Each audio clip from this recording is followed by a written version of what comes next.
अस्सलाम वालेकुम। मैं डॉक्टर हुसैन फ्रॉम बिमना श्रीनगर। उम्मीद है आप सब खैरियत से होंगे। मैं आज आपको रोज़ा रखने के फ़ायदे बताऊंगा। उससे पहले आप चैनल को सब्सक्राइब करना, वीडियो को लाइक करना, शेयर करना और कमेंट भी ज़रूर करना, क्योंकि उससे हमारी हौसला अफजाई होती है। हर बालिग मुसलमान, चाहे मर्द हो या औरत, उस पर रोज़ा वाजिब है। अल्लाह ने इसके लिए एक महीना चुना है, वो है रमज़ान का महीना। और इस पूरे महीने में हम हर दिन रोज़ा रखते हैं। ये बरकत का महीना है, सवाब हासिल करने का महीना है, अल्लाह के नज़दीक आने का महीना है, गुनाहों से बचने का महीना है, रूह को ताज़ा करने का महीना है, दिमाग को साफ करने का महीना है।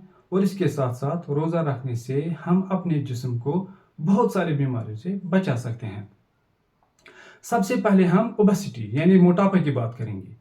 अगर किसी को वज़न ज़्यादा है तो रोज़ा रखने से वज़न कम होता है, क्योंकि जब हम रोज़ा रखते हैं तो बॉडी में एनर्जी के लिए ग्लूकोज कम हो जाता है, तो बॉडी में एक मेटाबॉलिक स्टेट पैदा हो जाता है जिसको केटोसिस कहते हैं। इसमें हमारी बॉडी फैट को बर्न करके एनर्जी हासिल करता है। इस तरह से जिस्म में फैट कम होता है और वेट लॉस होता है। रोज़ा रखने से इन्फ्लेमेशन भी कम हो जाती है। जो हमारे जिस्म में इन्फ्लेमेटरी मार्कर्स होते हैं वो रोज़ा रखने से बहुत हद तक कम हो जाते हैं। अगर हम हार्ट हेल्थ की बात करेंगे तो हमारे खून में चर्बी यानी कोलेस्ट्रॉल टीजी जो है वो भी कम हो जाता है और हाई ब्लड प्रेशर भी कम रहता है। इस तरह से हार्ट हेल्थ भी इम्प्रूव हो जाती है। अगर हम ब्लड शुगर की बात करेंगे तो रोज़ा रखने से ब्लड शुगर भी कंट्रोल रहता है। वो लोग जिनको डायबिटीज़ का खतरा है, फैमिली हिस्ट्री है डायबिटीज़ की या प्री डायबिटीज़ है, मोटापा है, रोज़ा रखना उनके लिए बहुत ही फायदेमंद है, क्योंकि रोज़ा रखने से जिस्म में इंसुलिन सेंसिटिविटी बढ़ जाती है और इंसुलिन रेजिस्टेंस कम हो जाती है। ये बहुत बड़ा फायदा है। अगर हम ग्रोथ हार्मोन की बात करेंगे तो रोज़ा रखने से ग्रोथ हार्मोन की सिक्रीशन बढ़ जाती है।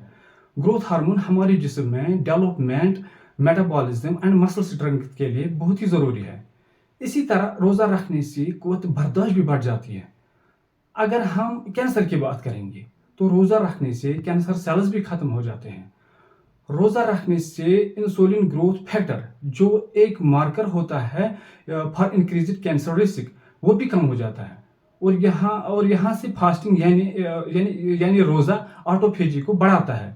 ऑटोफेजी एक प्रोसेस होता है जो बॉडी के सेल्स को प्रॉपर बैलेंस में रखता है। ऑटोफेज के दौरान जो ओल्ड और डैमेज्ड कंपोनेंट्स होते हैं सेल्स में, उनमें रिसाइकलिंग होती है। फिर जो रिसाइकलिंग पार्ट्स होते हैं वो चेंज होते हैं इनटू अमीनो एसिड्स में, जिससे फिर हमको एनर्जी मिलती है। इस तरह से हम रोज़ा रखने से अपने आप को कैंसर से भी बचा सकते हैं। आखिर में आपको हम यही कहेंगे कि रोज़ा रखने से आखिरत में भी फ़ायदा है और दुनिया में भी फ़ायदा है, इसलिए हमें रोज़ा ज़रूर रखना चाहिए। शुक्रिया।